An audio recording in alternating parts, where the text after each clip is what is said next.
Okay, I am so sorry about that. All right, the first thing that we are going to do today is talk about some CNP updates. Um, the first update is that CEP population data is due on June 30th. This is going to be done on our CNP website in the system. So please, if you haven't done this yet, CEP population data is due on June 30th. The next reminder is that there's going to be some Zoom eScholar trainings. eScholar's getting a makeover. It's got some really exciting stuff with it. And you can reference memo SFS 21-X186. Now, this isn't a training that you're going to sign up for on Louisiana Fit Kids like you sign up for all your other trainings. This memo has the direct links and the dates and the times of the trainings. So make sure that you reference memo SFS 21-X186 to get to that to get to those trainings so you can register. You're really going to want to register for one of those. The next is the Wellness Triennial Assessment Waiver came out just recently. That waiver came out and we put it in memo SFS 21-X185. And what we've done is we've set up a Google Sheet where you can sign up. If you want to waive, if you have a triennial wellness assessment due this upcoming year, you can sign up for that waiver or opt into that waiver through our Google Sheet. And you can see that in memo SFS 21-X188. And that is due by June 30th. So that's due really, really soon. The next announcement that we have is that USDA recently released some more Q&As, some questions and answers. And there's a lot of really, really good information in that. We will be covering it in our CNP monthly updates that will be occurring on July, I believe it's the 3rd. No, I have the date wrong, but it's coming up the first Tuesday in July. And we will be covering that information, but you're really going to want to look at the memo in more detail. So you can see that in memo SFS 21-X184. And then lastly, there is a PEBT change. So originally we had heard from USDA that for local level funding, you all were going to turn in 2 sets of kind of like billable hours that were used towards determining PEBT benefits for your students. Now there's no action that's needed, and you can see that in memo SFS 21-X187. This is something that's going to based off of the number of eligible students that you have at your school, the money is going to be split between SFAs. It's going to be much cleaner and a much more streamlined way of distributing that money. So like I said, there's no action needed. You don't need to do anything. But if you want to know more about that, you can reference memo SFS 21-X187. All right, so now let's get into our policy guidance. I don't think I introduced myself in the beginning with the technical difficulties we were having, but this is Stephanie Loop. I'm going to be doing this presentation with Helen Folks. So we'll at the halfway point, we'll switch places. But just to start, we kind of wanted to pull up some common abbreviations in the program. Maybe you're a new director, maybe you're a new manager, maybe you're in the business office, and we basically have an alphabet soup of abbreviations that we use here. So this is something that you may want to take a look at and kind of learn. I'm not going to go over all of them individually. And then these are some of our child nutrition programs. As you can see on this slide, there's a lot of USDA child nutrition programs administered by the LDOE, the Louisiana Department of Education. In this training, we're going to focus primarily on the National School Lunch Program, which is abbreviated NSLP, and the School Breakfast Program, which is abbreviated SBP. Your notes are showing. So apparently it didn't switch. It didn't switch. Okay, I'm sorry about that. Okay, all right. More technical difficulties. All right. So a little bit on NSLP history. The first school feeding program in the United States was started in 1853 in New York. And in 1893 in Ohio, baskets of food were delivered to schools. By 1913, 14 states had school lunch programs. The National School Lunch Program was the first of the USDA child nutrition programs. It was enacted by Congress with the National School Lunch Act and signed by President Harry Truman in 1946. And the act was actually passed in response to the fact that many American men weren't able to enlist in the military due to malnutrition. The act initiated ongoing partnerships among the federal government, states, and local school districts to provide nutritious meals to school children. And you'll see that same pattern is going today. As the National School Lunch Act states, the overall purpose of the school lunch program is to safeguard the health and well-being of our nation's children and to encourage the consumption of nutritious agricultural commodities and other food.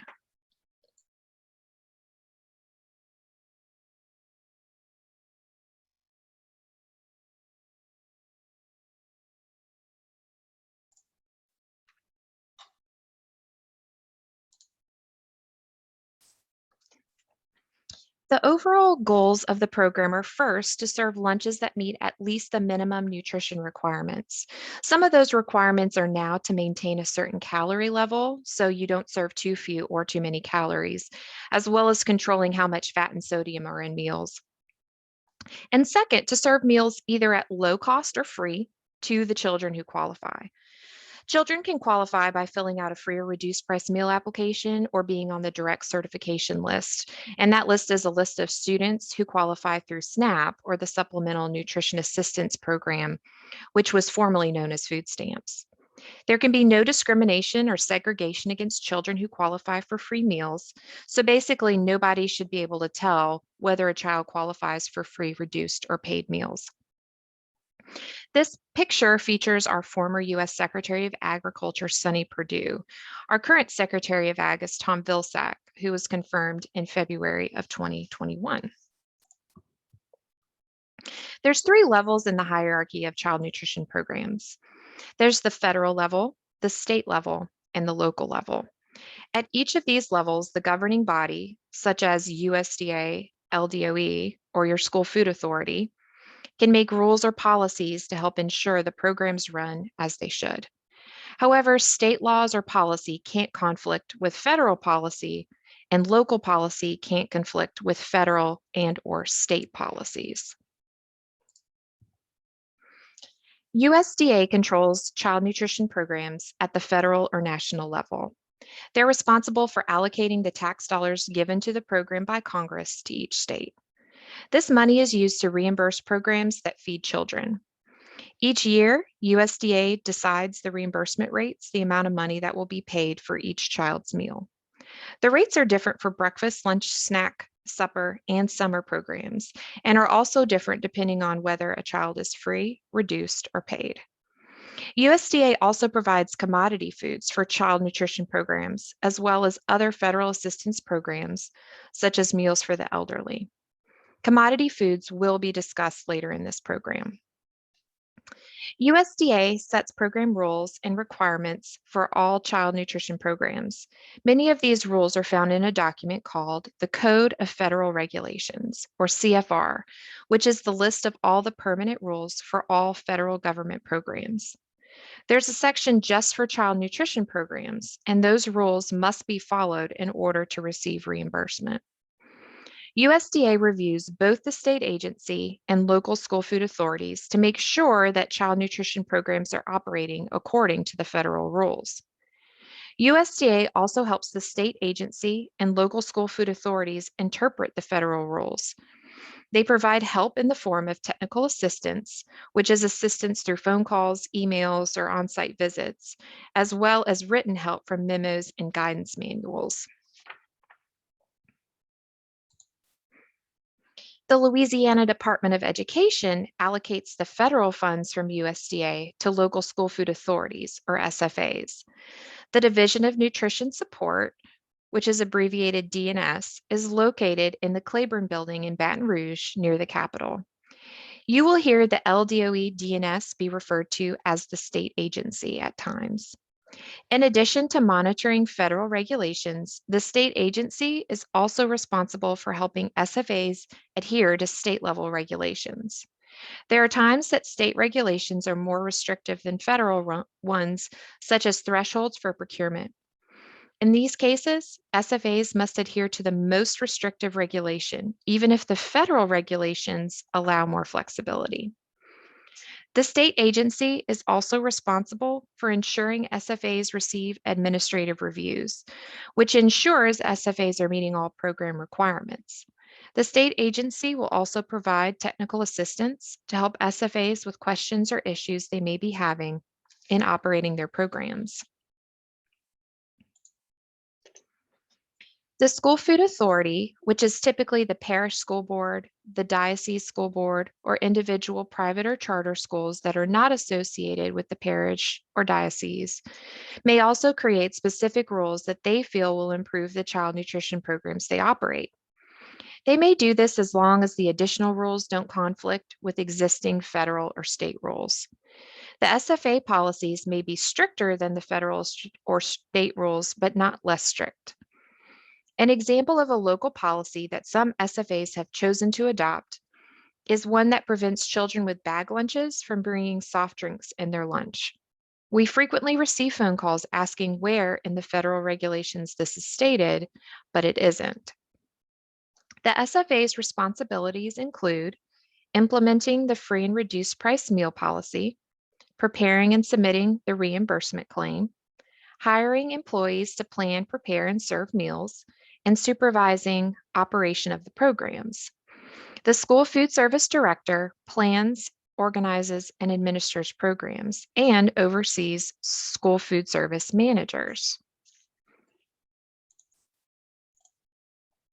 School nutrition managers are employed by school districts to oversee all aspects of the local site-based school nutrition programs.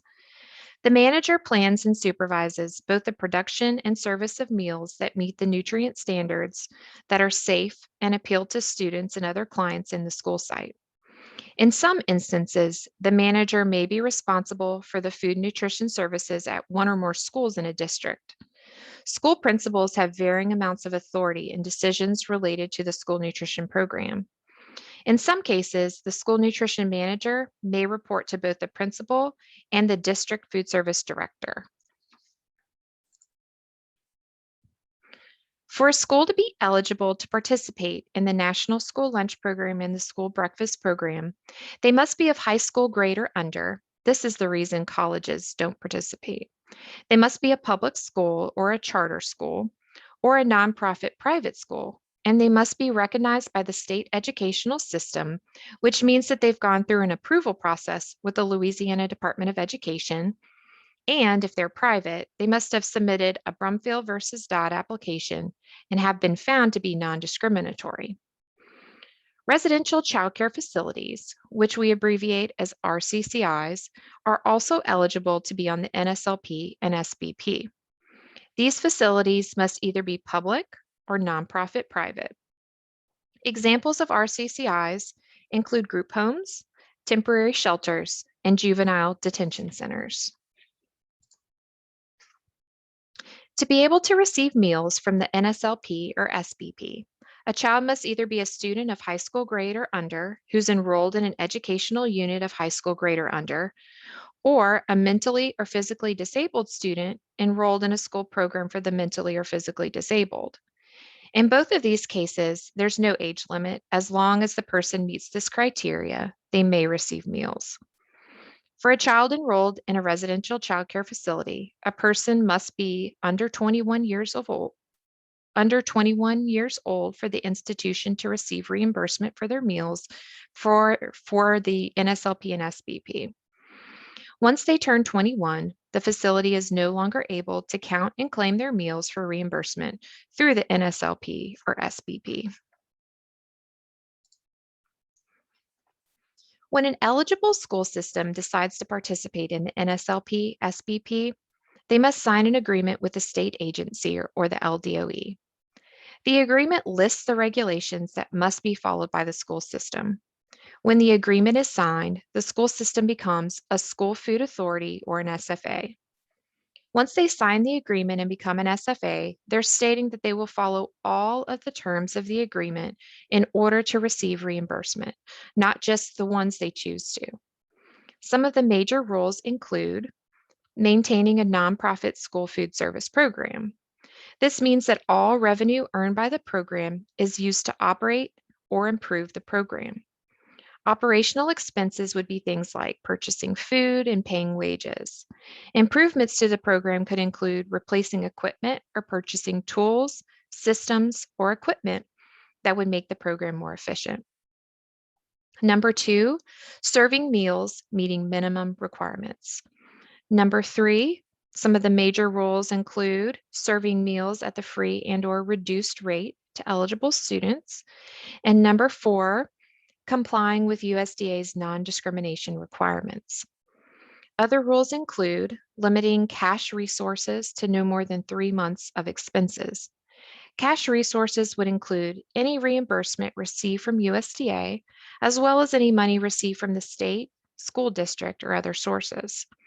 If there's more than 3 months operating expenses in the school food service account, the school must have a plan in place to spend it in a timely manner, such as improving the quality of the meals served to students.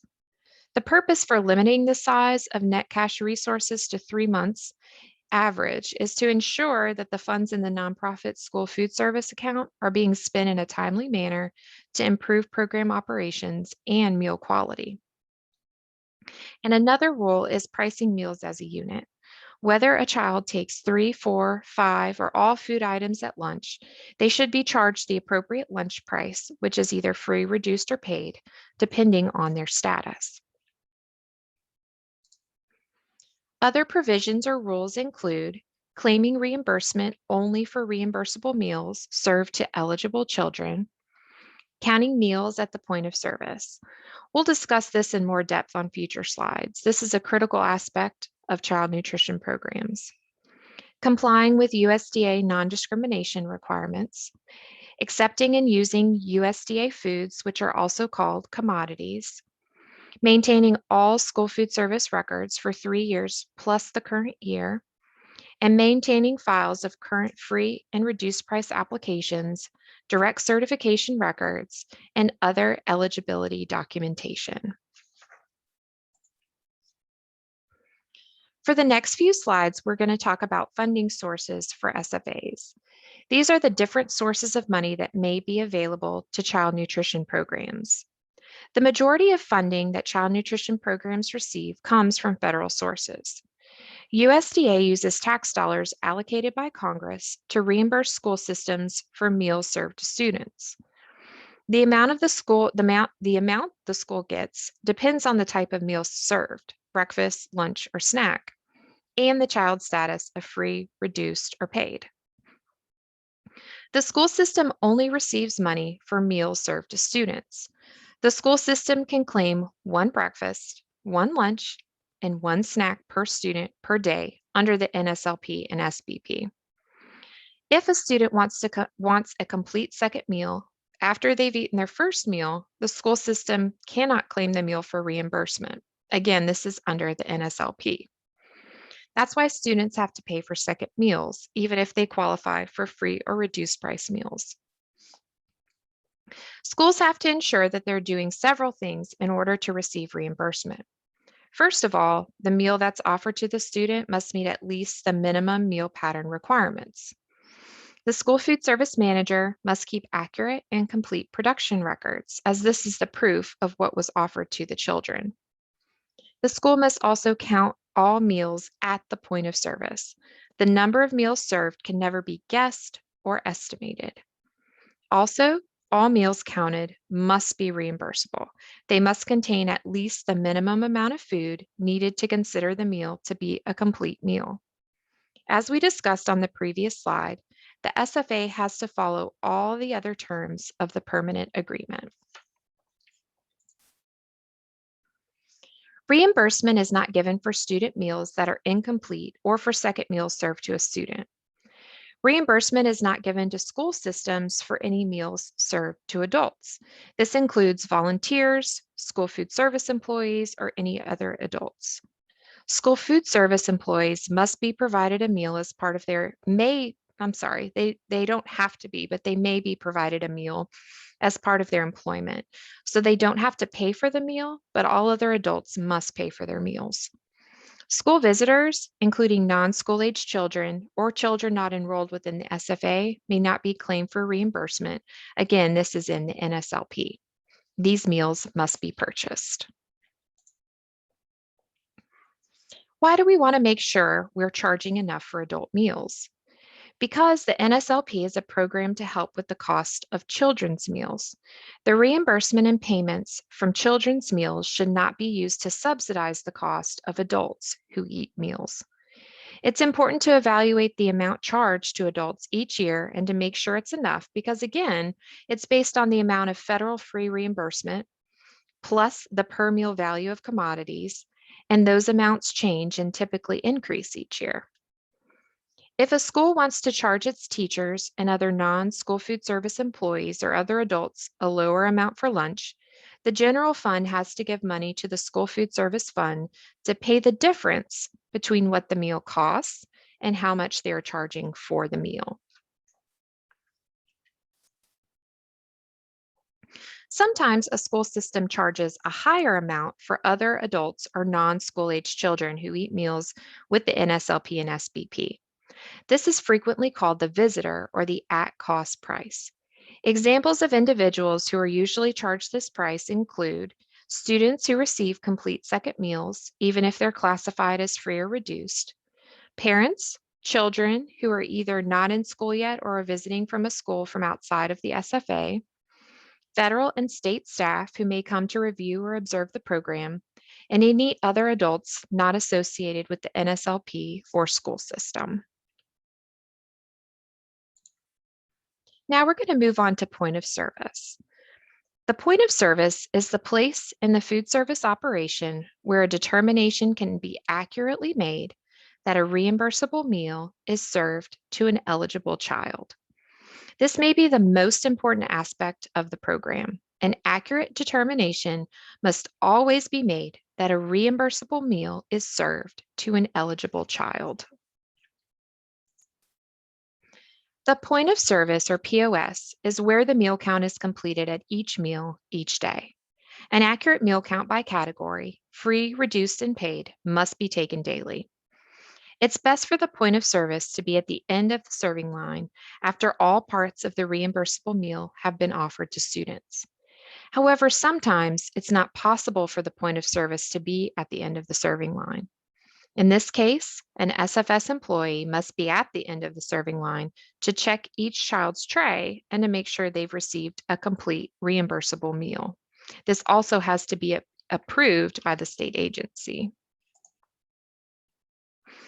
The only way to perform an accurate count of meals by category that were served to students is to count each child as they pass through the point of service. No other method is considered acceptable. Other unacceptable counting methods include attendance counts. This is using the number of students in attendance as a meal count. This doesn't provide a count of meals actually served, and those are the only meals that can be claimed for reimbursement. Tray or entree counts. Counting the number of trays or entrees used during the meal service to obtain the meal count. This also does not provide an accurate count of reimbursable meals. It only provides a count of trays and entrees. There are no controls to ensure that trays contain all necessary food items or that trays weren't stuck together. Each meal must be monitored to ensure that all meal requirements have been met. Although this is not acceptable for the primary point of service meal count, there are many SFAs that require their cafeterias to do a daily plate count as a backup count. Classroom counting. This is counting the number of students in the class who indicate that they intend to eat a meal, and this is prior to the meal service itself. Students intending to eat may not actually do so. The count taken prior to the meal service won't reflect those changes, and the count of meals served may not be accurate. Also, there's no controls at the point of service to ensure that all of the meals counted are actually reimbursable. Cash converted to meals. This is using cash totals to determine the total number of meals served. This doesn't provide a count of reimbursable meals served. Also, this allows cash collection errors to translate into meal count errors. Category or cash back out system. One or more of the meal categories are calculated by subtracting the number of meals of one or more meal categories, such as free, reduced, or paid, from the total meal count to get a count of another meal category. Or the delivery counts of meals produced off-site. This is the number of meals delivered to a school, and that's not necessarily the number of meals that were actually served. None of these methods may be used as a point of service count.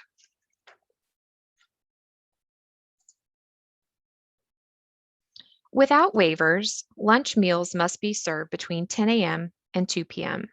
While there's no regulation that states how much time must be given, it's recommended that sufficient time is provided to each meal shift to ensure students have enough time to be served and to eat. This can reduce waste when children have adequate time to enjoy their meal. Breakfast must be served at or near the beginning of the school day. There's no regulations that state what time frame breakfast must be served in. There are several breakfast feeding models schools use, including breakfast in the classroom, grab-and-go meals, and traditional before-school meals in the cafeteria. Potable water is water that's safe enough for drinking or for food preparation. USDA requires that schools make potable water available and accessible without restriction to children at no charge in the place where lunches are served during the meal service. This can be found at CFR 210.10A11. This can be accomplished by having a water fountain in or near the cafeteria, or having a container of water and disposable cups. While potable water must be made available, it can never replace milk as a meal component.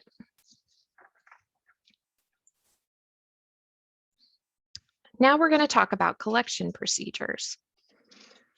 At the point of service, students must provide a medium of exchange in order to receive a reimbursable meal. A medium of exchange could be a verbal identifier, such as the student's name or ID number. A manual number entry, where the student enters a code or ID number on a keypad, a card scan, a biometric scan like a fingerprint, or a ticket or a token. The collection procedure used at the point of service must reflect an accurate categorical count of reimbursable free, reduced, and paid meals served to students.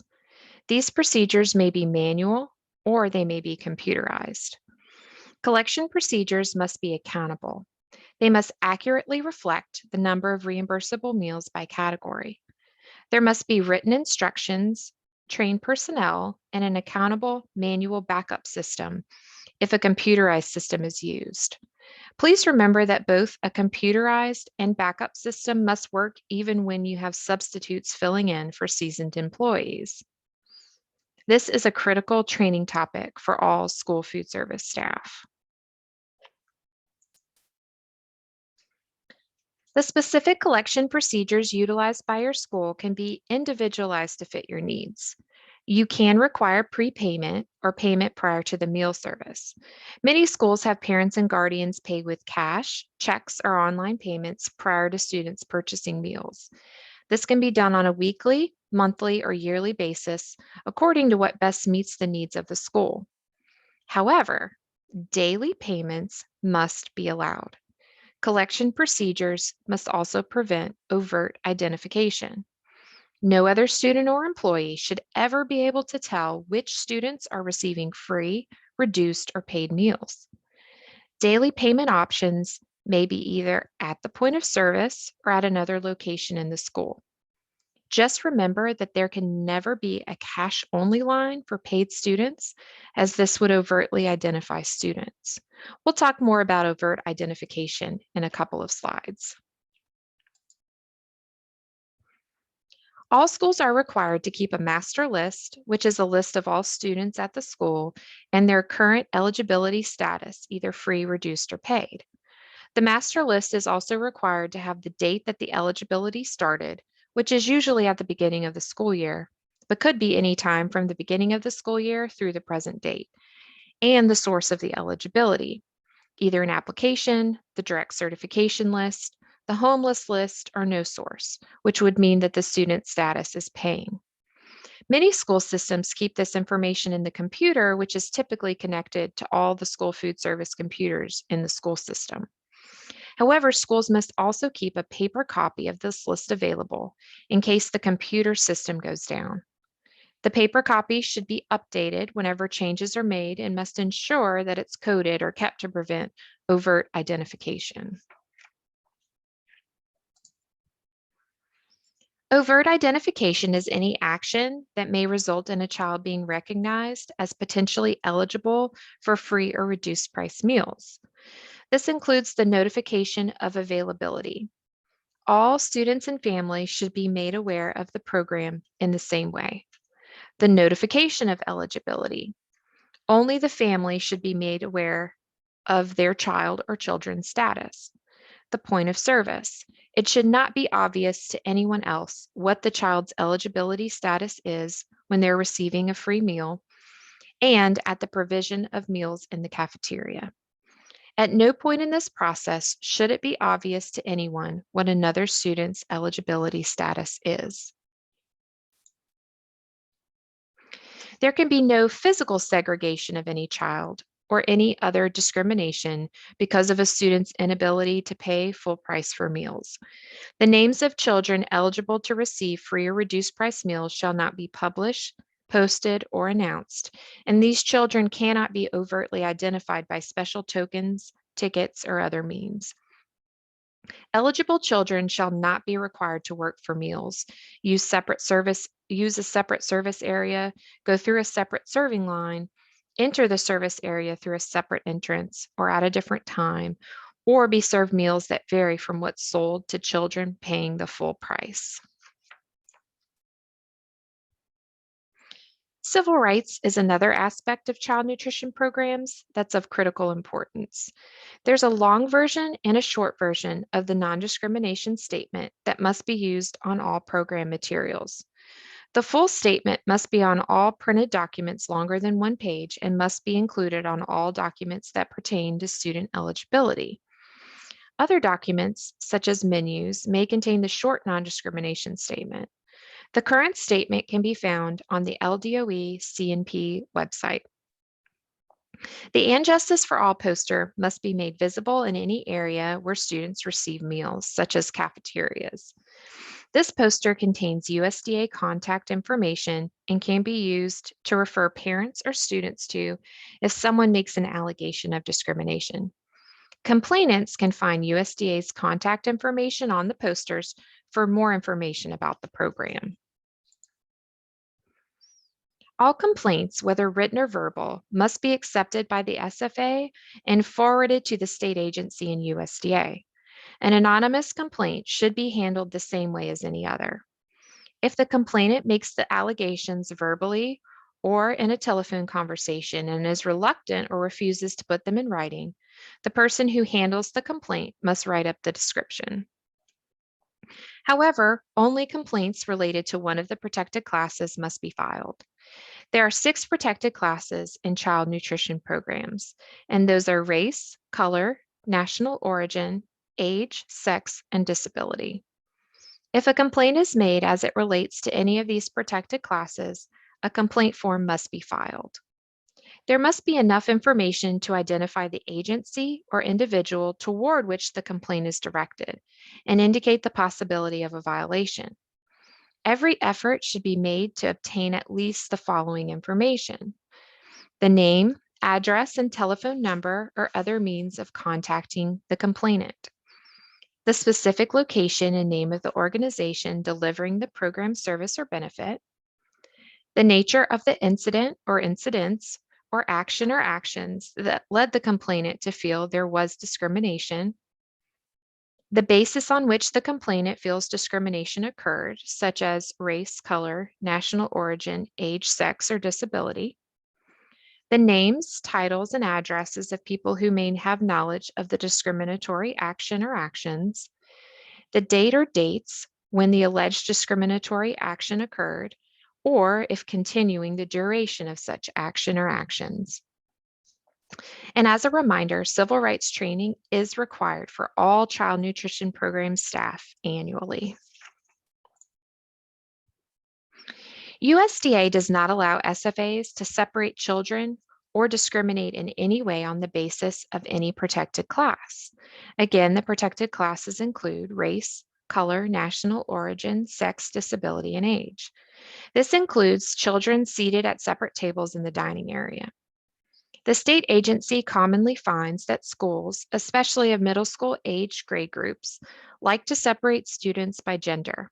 This is not allowable, even if it's being done to control the environment in the cafeteria. You can refer to Memo SP 31-2015, Guidance on the Prohibition of Separation by Gender during Child Nutrition Program Meal Service. Meals may never be denied to students for disciplinary reasons. This is a USDA regulation. Meals cannot be denied for misbehavior in the cafeteria or for in-school detention. In addition to that, meals also can't be altered for disciplinary reasons. Students in school detention must still be offered a fully reimbursable meal. Students who owe money to the school food service must be given a meal if they have money for that meal that day. USDA policy states that schools are not obligated to provide meals to children who forget their money. USDA encourages schools to be flexible in this area, particularly with young children and children with disabilities who may be unable to take full responsibility for their money. At a minimum, schools should ensure that parents are fully aware of the policy adopted for children who don't have their meal money. However, Louisiana law has stricter requirements for elementary students.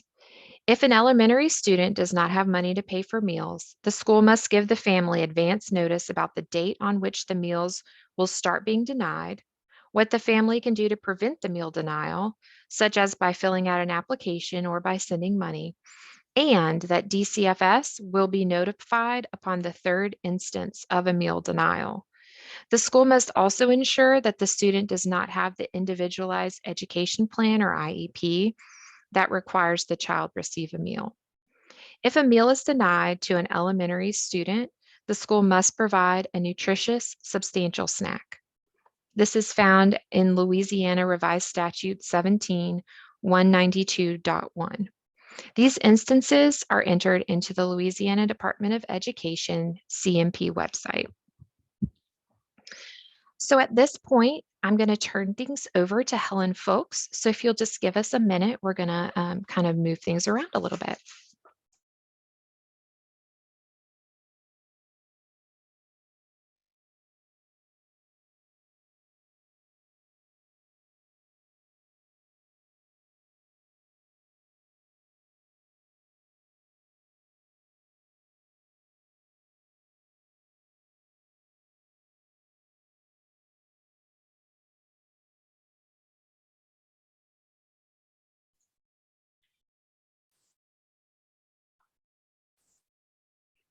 Good afternoon. This is Helen Folks, and I'm picking up the second half of policy, and I'm going to start with the meal charge policy.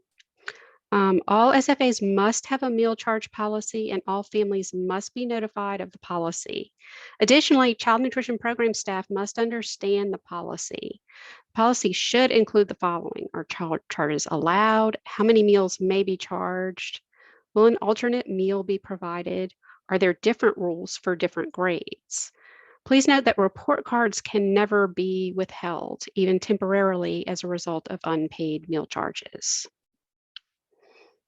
In terms of special dietary needs, they are actually very common and must be accommodated to the extent practicable by the SFA. Diet modifications or substitutions are required for students with recognized disabilities that restrict their diets. Substitutions and modifications based on a prescription written by a licensed medical practitioner, which includes medical doctors, nurse practitioners, and physician's assistants. Unfortunately, school or medical office nurses or registered dietitians are not qualified in the state of Louisiana to provide diet prescriptions. Substitutions for children without disabilities are recommended but not required, but also require a prescription. School food service must offer special meals at no additional cost to children whose disability restricts their diet, even if the production of that meal costs the SFA additional money. Documentation, including diet orders, should be renewed as needed, although not necessarily yearly, and kept on file. The meal should be counted, recorded at the student's eligibility status, as other meals are counted. No additional funds are received by the SFA for special diets served to students.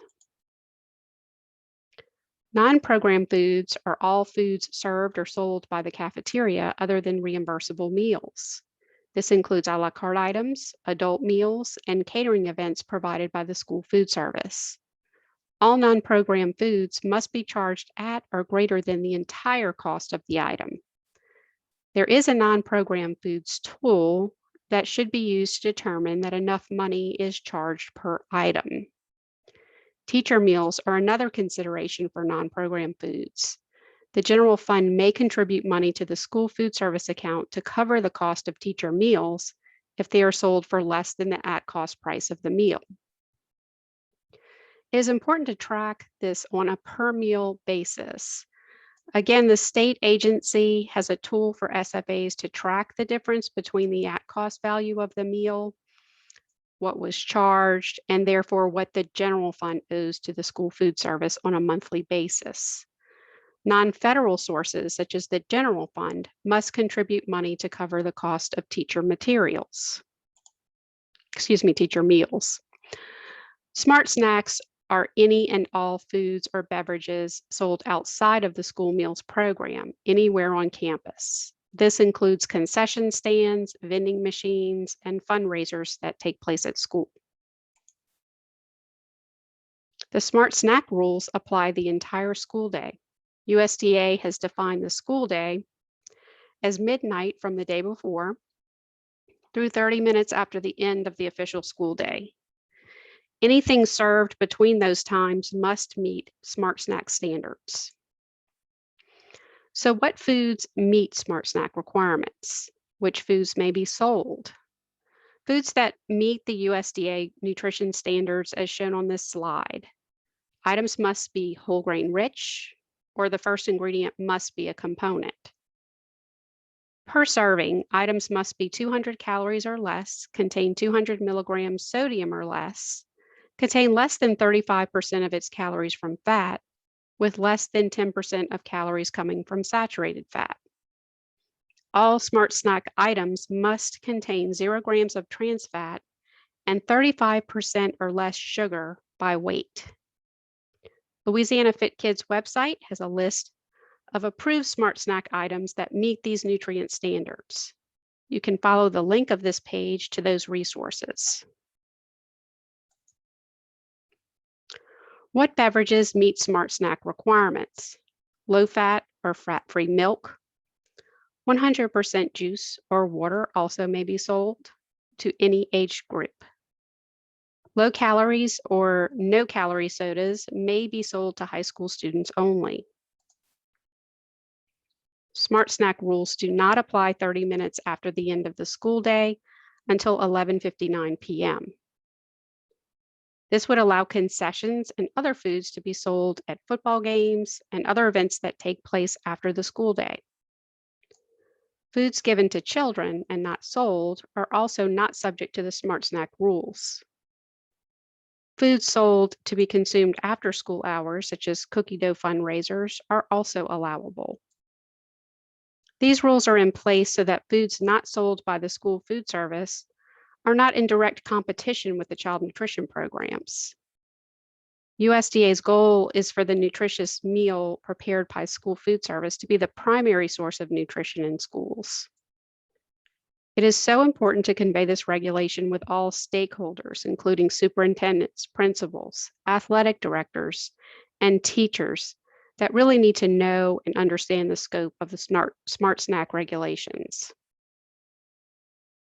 Smart snacks will never include fresh pastries, soft drinks such as caffeinated beverages, or carbonated sparkling water in elementary schools.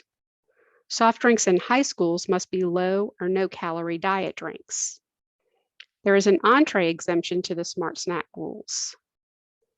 A school food service entree that does not meet the nutrient standards, for example, is too high in calories, may be sold in the cafeteria on the day it was served or the day after as part of the reimbursable meal.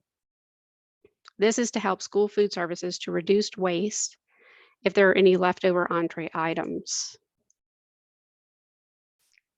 The word HACCP, H-A-C-C-P, stands for Hazard Analysis Critical Control Points. This is the food safety method used to ensure safe food handling in kitchens. So what do we mean by that? HACCP plans will contain standard operating procedures. These are written step-by-step procedures for producing safe food. Critical control points are the steps to prevent or eliminate a food safety hazard. Throughout the production and food service process, there are critical points that must be controlled in order to keep food safe for consumption.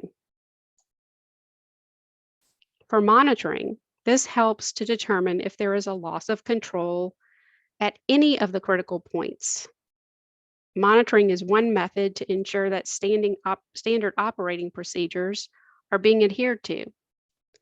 Monitoring will frequently include collecting food temperatures. For corrective action, these are changes that are made to improve the processes and the safety of the food. Record keeping is an example, maybe time and temperature logs, training logs, also corrective action records that should be kept on file. Reviewing and revising the plan, which would include observing, monitoring, calibrating equipment, and ongoing training, can be used to ensure that the system is constantly improving and that no critical control points go unchecked. Sample plates can be saved as a best practice, but is not required by the Louisiana Department of Health. If required by the local school food authority, or if done as a best practice, the plate should include the full offering of foods. If there is ever a foodborne illness outbreak, the sample plate could be tested to see if the outbreak was linked to an item served in the meal service. These plates are stored refrigerated, covered, and dated for 48 hours. A new Louisiana law, Act 66, authorizes the LDH to charge a fee of $150 to any permitted food establishment that fails to correct the necessary sanitary code violations to be in compliance following its first re-inspection.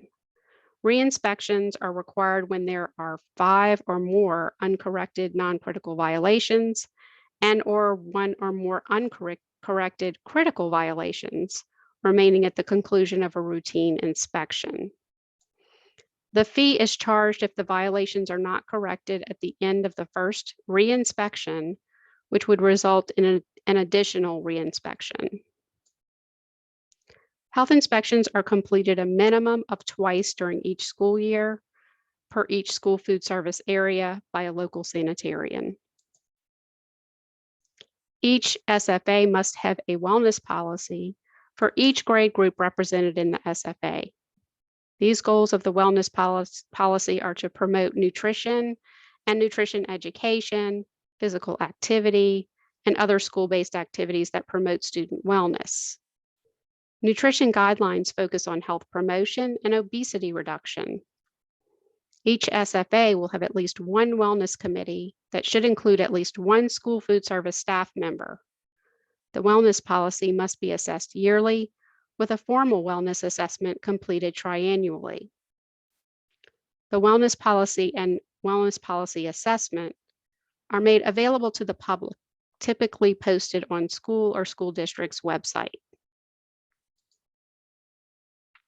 Professional standards are the hiring and training requirements for food service staff.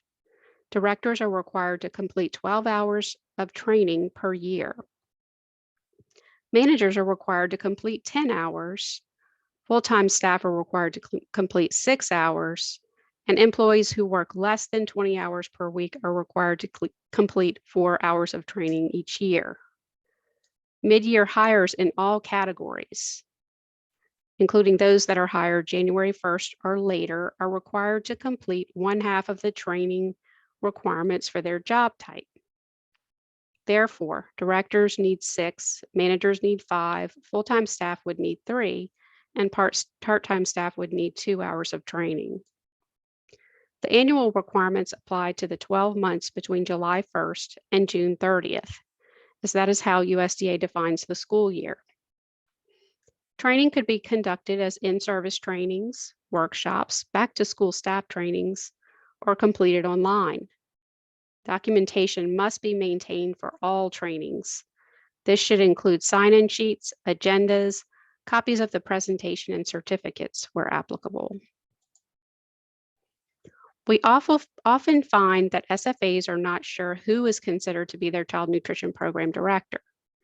Generally speaking, the individual who plans, administers, implements, monitors, and evaluates all district-wide aspects of the school nutrition program is considered the CNP director. If SFA responsibilities are divided into several positions, only the person hired to perform the majority of the nutrition duties must meet the hiring standards. Depending on a candidate's qualifications, the hiring standard for CNP directors require a degree or equivalent educational experience with an academic major or concentration in food and nutrition, food service management, dietetics, family and consumer sciences, nutrition education, culinary arts, business, or a related field. A related field refers to other college majors that would provide an applicant specific knowledge and skills that are relevant for a school nutrition program director. Possible majors would include, but are not limited to, food science, community nutrition and marketing, and hospitality management. Note that colleges and universities may use different names for similar majors. For example, a major may be called food service management at one university and hospitality management at another. While we won't go through all of the details on this slide, I did want to emphasize that USDA has made some allowances for smaller SFAs that may have challenges involved in hiring. USDA has set minimum hiring standards based on the SFA size of 2,499 or less, 2,500 to 9,999, or 10,000 or greater in the SFA. These enrollment numbers are based on October enrollment. How can directors and food service staff meet the training requirements each year? Well, the Louisiana Fit Kids is a great resource.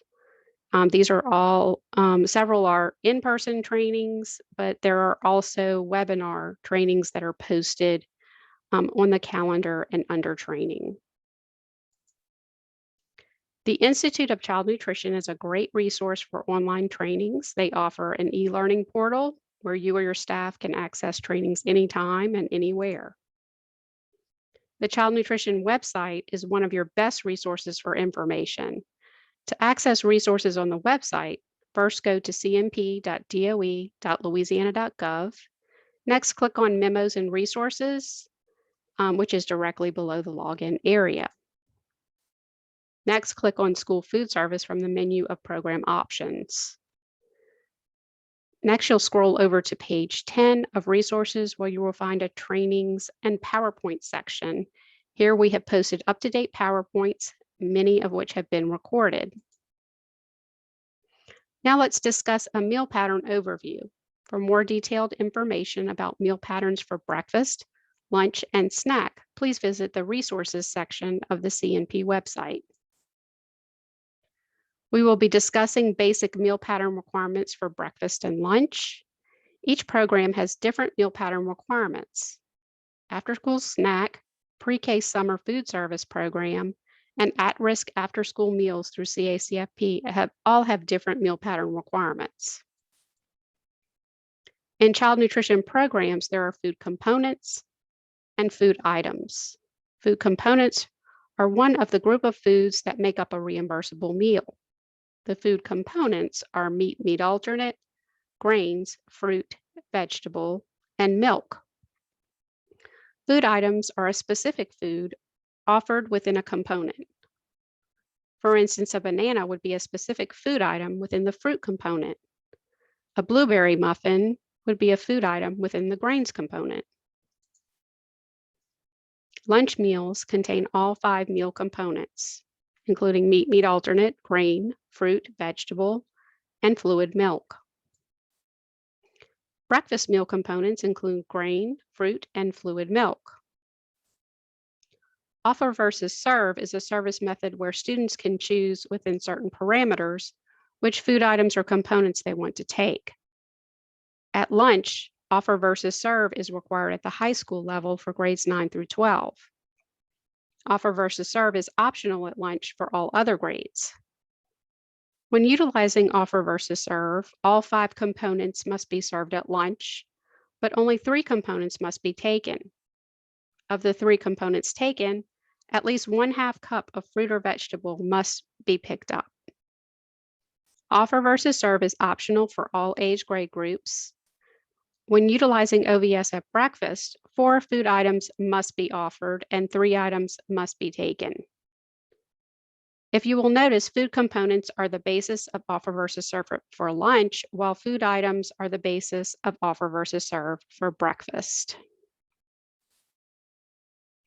Federal regulations state that signage explaining a reimbursable meal must be posted in a visible location for both breakfast and lunch. Signage, like the sample shown on this slide, should be posted at or near the beginning of the serving line. The signs should demonstrate which foods constitute unit prices and reimbursable meals. If using offer versus serve, the signage can be specific to what a student must select to create a reimbursable meal from the line. If offer versus serve is not being used, the signage should indicate that a student is required to take each component. For after-school snack, 2 components are required. This snack must be served after the school day or during the school day if the school qualifies for an extended school day. After-school snack always requires a point of service. Schools are not allowed to use an attendance list. A teacher or other program worker must count children as they receive the snack, and the count must be turned into the child nutrition program. If preschool is served in the same service area at the same time as kindergarten through 5th grade, the school can use K through 5 meal patterns. If preschool is served separately, the following requirements apply. No flavored milk, 1 serving of juice per day, either breakfast, lunch, or snack. No grain-based desserts, no offer versus serve, and sugar limits for yogurt and cereal. Thank you so much for participating in this policy guidance training. If you have any questions, please make sure you post it to the chat area. And we will be taking just a moment to look through the chat to see if we can answer any of your questions. We do want to emphasize that we have contact information up on this slide where you can contact the Louisiana Department of Education, Nutrition Support, or email us at childnutritionprograms@la.gov. The phone number, if you're not already familiar, for our main office is 225-342-9661.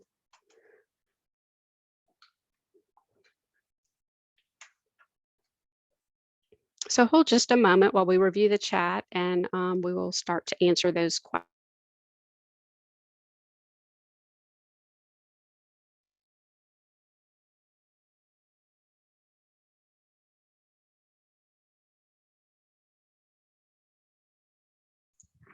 Okay, so we have a question here that says, can you repeat the medical professionals who can write prescriptions for special diets? And that would be physicians, nurse practitioners, and physician's assistants.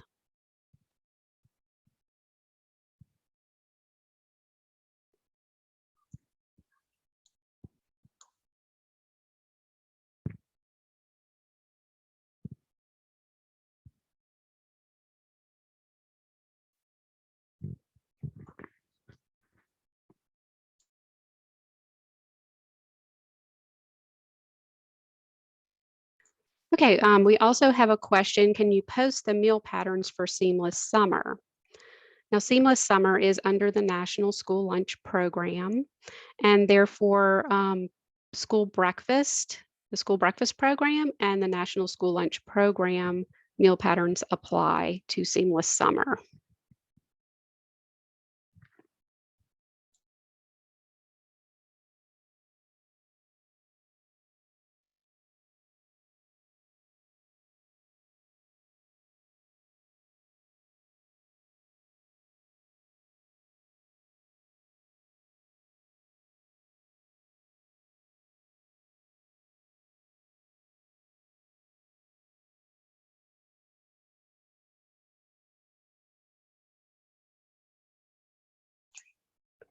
Okay, so the training will be posted on the Louisiana Fit Kids site. It usually takes a little bit to get it posted, but we try to do that as timely as possible. So, to answer a question about getting copies of slides, those will be posted as well as the recorded webinar. Just as a reminder, please go into the Louisiana Fit Kids website and complete the evaluation.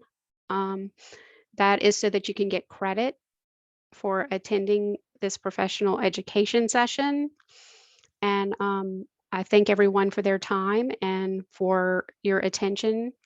And I look forward to talking to everyone soon. Thank you.